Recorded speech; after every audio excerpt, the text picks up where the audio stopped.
Hello, viewers of online videos. Welcome to Give It the Beans. I'm your host, Sarah, and today we're going to be analyzing the all-new 2022 Honda Civic Touring. We're going to get it up in the air, look under it, do some tech stuff, and then we're going to give it some beans. And first up, let's get it up in the air.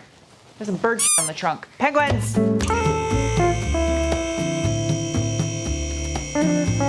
Hey, look at that! It has actual dual exhaust. And it downturned tips, and it's actually got a little cutout facing down. I love the downspouts. It's cute. The 11th Gen Civic utilizes a multi-link setup in the rear. Everything under here is made out of steel, with the exception of the rear knuckle. This is aluminum, and look at that. Look at the center plug. There's kind of a space right down here. Obviously, you'd have to use a different subframe as a carrier for a rear diff. And then if you look down the center right here where the resonator is at, there's some pieces of steel that are just spot welded in place right here that could easily have a little hump added to it and reconfigure the shape of the gas tank. It's a pipe dream, but maybe you can make this thing all-wheel drive, maybe. Anyway, back to reality. I get a little carried away with wanting to modify everything, sorry. The rear anti-sway bar on here is a 17.5 millimeter. It is roughly double the diameter of my pinky. I would say about the size as a healthy baby carrot. The rear trailing link right here, you can see the bushing where it mounts to the subframe is huge. The thing's like the size of a soup can. And this is the underside of the 11th Gen Civic. There's gratuitous amounts of hairy cardboard used underneath here to aid in sound deadening, as well as help make this thing slippery for fuel efficiency. The non-SI L15 powered Civics are fairly quiet thanks to this giant resonator here in the center. And even though this is a force-inducted engine, it does have fairly small diameter piping. It is only 1.5 liters. Corrosion prevention-wise, there are no signs of a hot wax injection process like Audi Volkswagen Group uses on their vehicles, nor is there any rubber undercoating that I can see. There's just some seam sealers in areas that look like they'd be trouble spots for salt water to get up into. The side skirts on the car have this interesting looking honeycomb material on the back sides of them. I would imagine it aids in strength and rigidity for these, and also gives a nice home for wasps. I appreciate that Honda doesn't make it a guessing game as to where to put your lift arms when racking this car. As far as the transmission goes, there is only one possible option for the sedan non-SI models, and that is a continuously variable flavor. And there is a different one utilized in the 2-liter naturally aspirated engine, obviously because it doesn't produce as much torque as this one. Now, there is a 6-speed manual available on the Sport hatchback. Ugh! What did I run over? That looks like hot vomit. That's disgusting. Up front, you have a McPherson strut style front suspension, all of which is constructed out of steel, other than your anti-sway bar end link and your tie rod end. Those are aluminum. Even the knuckle itself is also made out of steel. Those end links are connected to a 26.5 millimeter front anti-sway bar, and those tie rod ends, they're connected to an electronic variable ratio rack and pinion steering setup. And much like the rear of the car, everything up front is a slick flat floor as well, a combination of plastic, and then you have an aluminum pan underneath the engine oil pan and the transmission. It does have some vents in there to aid in airflow for cooling, because behind there you can see there is the exhaust manifold, as well as some more inlets right here on the plastic front portion of the underbelly plastic. And there's a weird looking one right here. Oh, it's metal. It's like a little dash guard. That's fancy. And behind the slats right here in the front bumper, in front of the AC condenser and radiator, you can see it has a front mount intercooler. And it goes pretty much the entire width of the grille here in the front. It's about 4 or 5 inches tall, about 2 inches thick. Thick boy.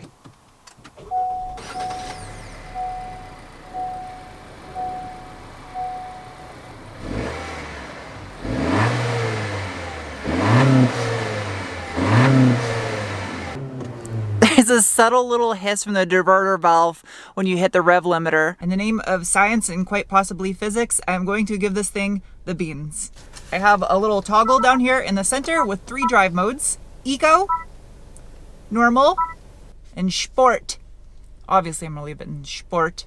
Also going to disable my traction control in Vehicle Stability Assistant because I like to get wild. And see what this thing can do. It is a CVT, so I'll give it a hair of assistance. I don't want to make the CVT angry and then have it bog. So, ready? Go. Come on. Go. Go. Go. It's very linear. Feels naturally aspirated almost. There's a fake shift. They're quick fake shifts though. There you go.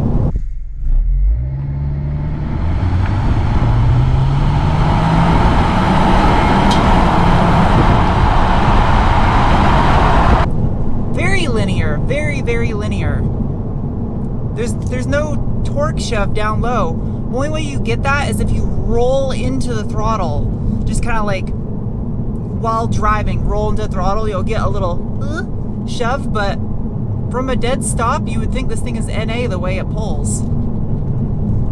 It's not slow, it's a hair above appropriate. It's not bad.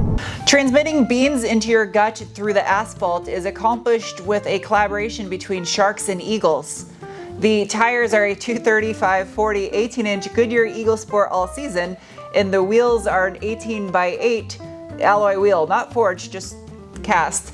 They're machined faced with shark gray inserts. I think the wheel would have looked fire though if they would have painted the whole thing gray and not machined the face. It would have been a good looking wheel. That joke was terrible. Braking wise, you got a single pot caliper up front with an 11.1 inch rotor. And in the rear, you got the same size wheel and tire, but with a 10.2 inch rear rotor and another single pot caliper. It's now time for the braking test. No one behind me? Ready?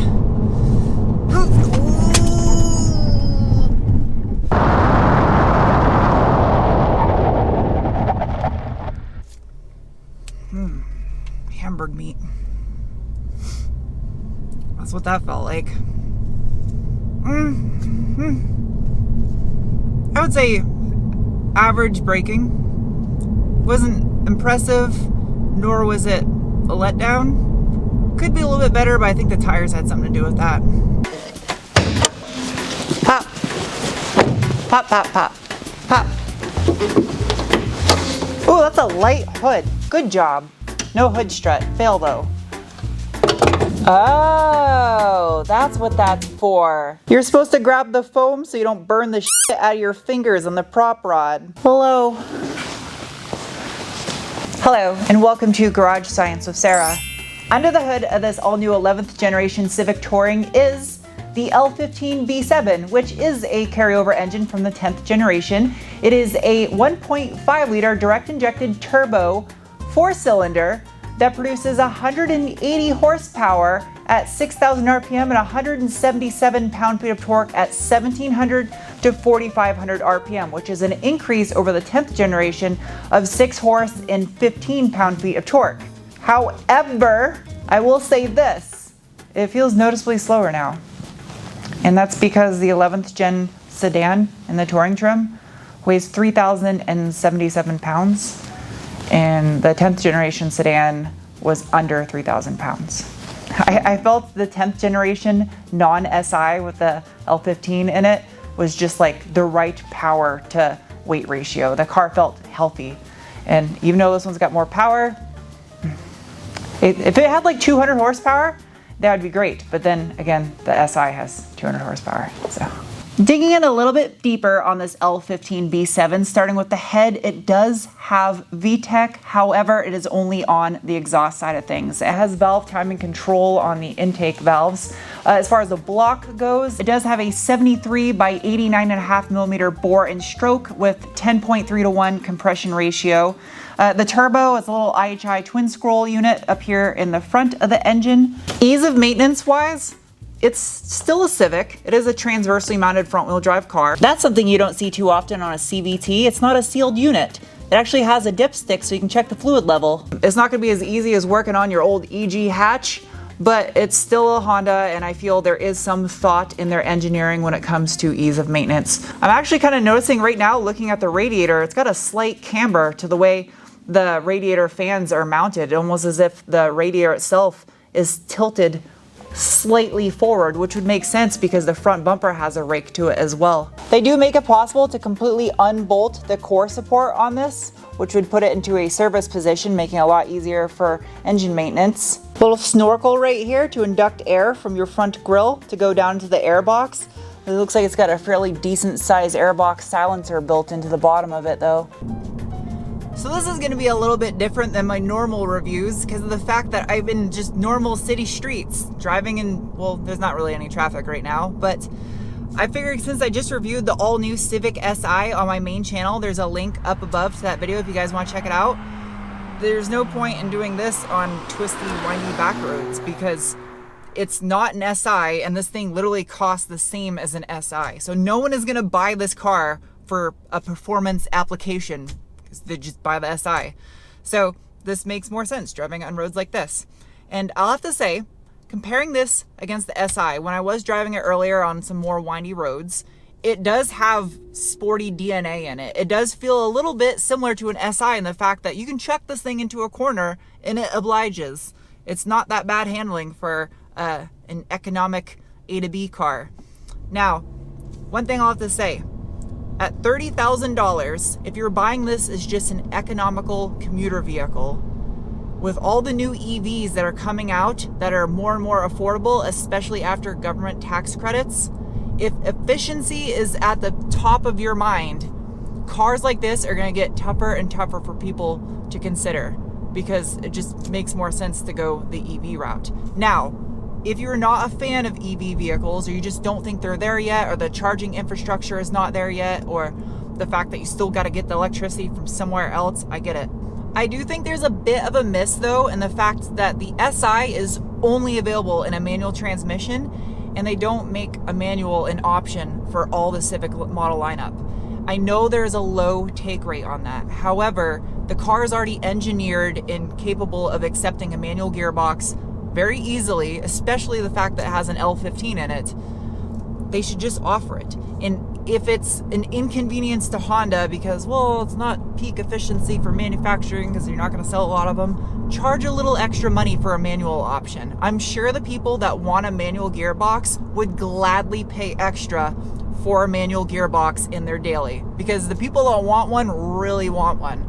And they used to charge extra for an automatic back in the day when everything came standard with a manual transmission. So I think that would be a nice thing to add to the car. One thing I do know is when you have it in the normal mode on your drive mode selection, if you're taking off from a dead stop at a set of lights, there's a slight kind of hesitation to the throttle when you want it to go, unless you mash on it.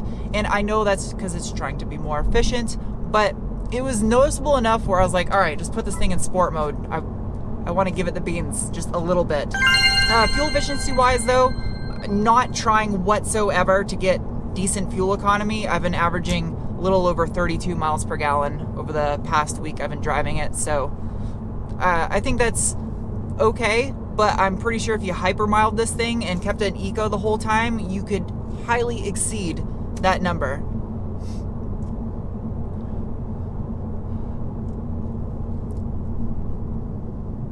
That guy didn't use the turning lane. What are you doing, buddy? You got a turning lane. There's some bad drivers out here. Anyway, I'm curious to see what this next decade brings as far as EV options from Honda, and I would like to see a full EV Civic. I think it makes sense in a car like this to have a full EV Civic. And I'll be excited to see that day come, especially if they make it just have a little bit of e-beans, a little bit more than it should, just so you're like, yeah, I got an electric Civic. It's technically faster than the SI. That's what I want to hear and see. So just like on my main channel, I still am going to do a rating system over here and give it the beans, but I'm going to tailor it down to just the bean score and the mechanic score. The meat and potatoes, beans and meat. Something. I'm getting hungry. Anyway, bean score. This 2022 Civic, as equipped, is getting a rating of... I'd say it's got a little bit of oomph to it, but you got to know how to extract the beans out of it. Mashing the gas on this thing isn't the optimal way. Rolling into the throttle, because it is a CVT, and I imagine there's some kind of torque management software there preventing instant shock on that chain, kind of restricts the torque. So if you roll into the throttle, you'll get that good shove like you'd expect from a turbo engine. Now, as far as the mechanic score goes, it's got a couple things going for it. Now, as far as the mechanic score goes, on a rating of 1 to 5 5 being the easiest car in the world to work on, 1 being an abysmal pile of shit. I'm going to be giving this Civic, as it is equipped right here, a rating of...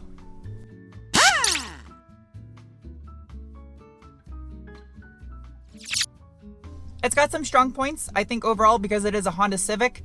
It is a fairly simple car to work on. I mean, look how many 25-year-old Civics there is rolling around the streets with 500,000 miles that have been maintained by their 8th owner while using junkyard supplied parts to keep them going. That's a good sign this car will last. Now, this does have a 1.5 liter turbo and a CVT, so there's some complexities there, especially if the owner doesn't have mechanical sympathy. That could be a recipe for disaster. But yeah, it's a Civic, it's affordable, and I think you can't go wrong there. So anyway, I'll see you guys soon with another video. Bye!